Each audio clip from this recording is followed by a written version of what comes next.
Bom dia, crianças, dando continuidade à nossa aula de língua portuguesa. Nós vamos para a página 17. Hora de organizar o que estudamos. Leia o esquema a seguir.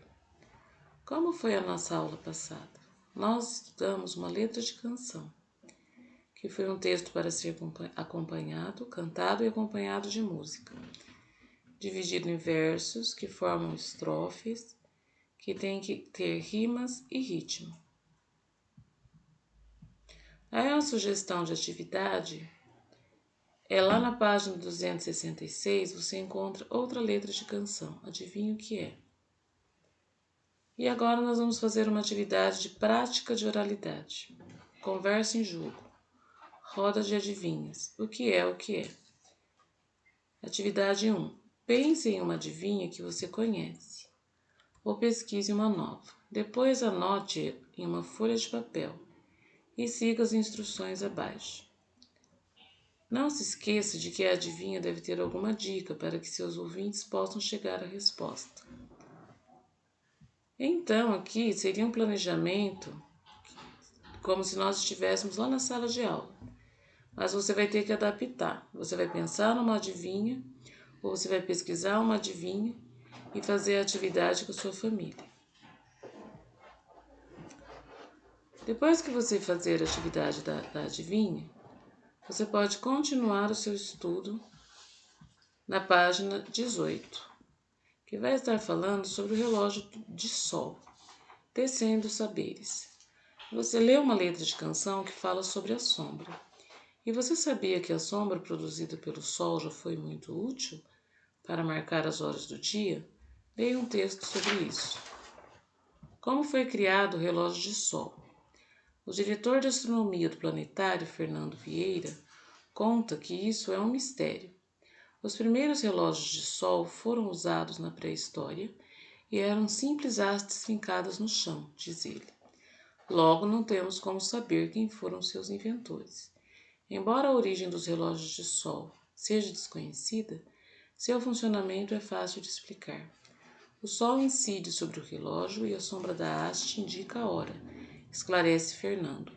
Para funcionar corretamente, ele precisa estar perfeitamente orientado seguindo os pontos cardeais.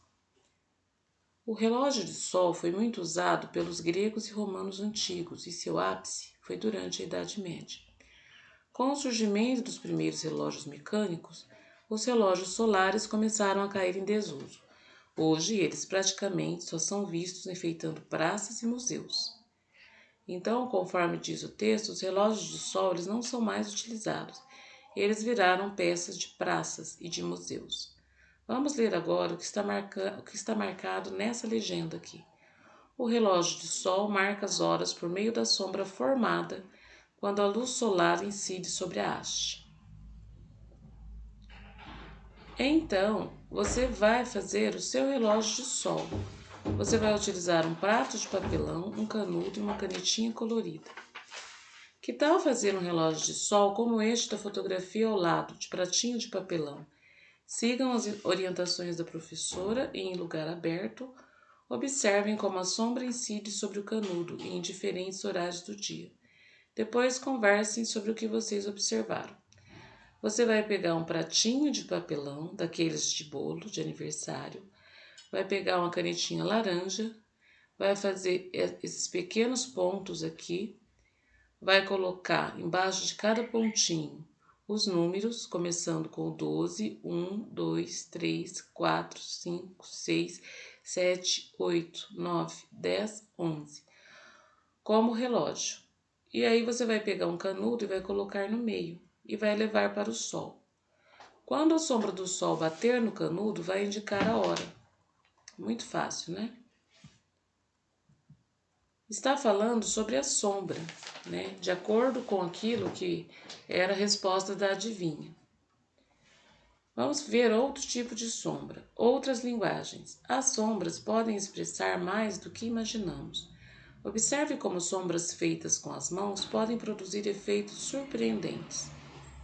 Então aqui você tem a sombra de um coelho, de um passarinho, de uma águia. e assim por diante. Agora é a sua vez. Em casa, com uma lanterna, projete sombras das suas mãos em uma parede. Procure criar outras imagens e peça às pessoas de sua casa que adivinhem o que você criou. Nossa última atividade vai ser a produção de uma estrofe. Criação de estrofe para letra de canção, produção de texto. Criação da estrofe para letra de canção.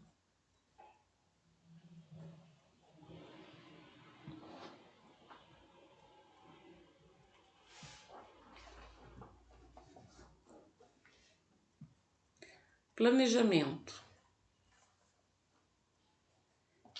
Em dupla, junte-se a um colega e escolha um animal para adivinhação. Planejamento. Pensem em pistas para dar aos colegas, procurando não dar dicas muito diretas. Então, na sua casa, quando você for trabalhar a sua adivinha, envolvendo um animal, você vai pensar em pistas que você pode dar às pessoas que estão brincando com você. Depois de escolher o que valerá para o que é, escrevam uma estrofe sobre o animal escolhido. Você tem que fazer outra adivinha, que possa utilizar a figura de um animal. E depois é a criação de estrofe para essa letra de canção, né? No caso, você vai fazer a sua estrofe sobre o animal da sua adivinha. Procurem escolher palavras que possam rimar. Vejam um exemplo. Tem manchas no corpo, tem 4 patas e é elegante, come folhas das árvores e não é um elefante. É a girafa. Então, essa estrofe aqui está perfeita, porque ela tem a resposta de ser a girafa e não ser um elefante. Então, a sua adivinha vai ter que rimar também com o nome de um animal. Se você não souber, pesquise na internet.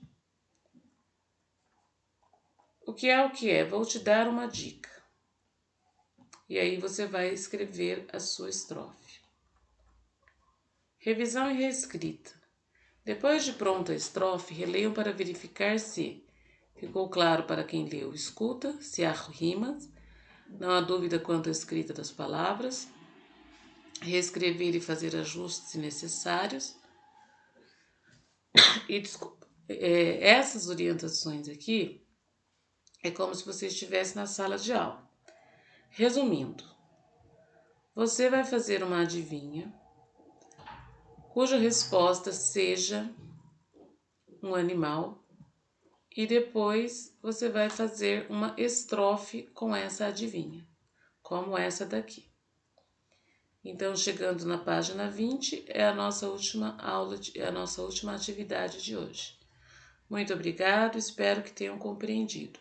Qualquer dúvida, entre em contato comigo. Obrigado.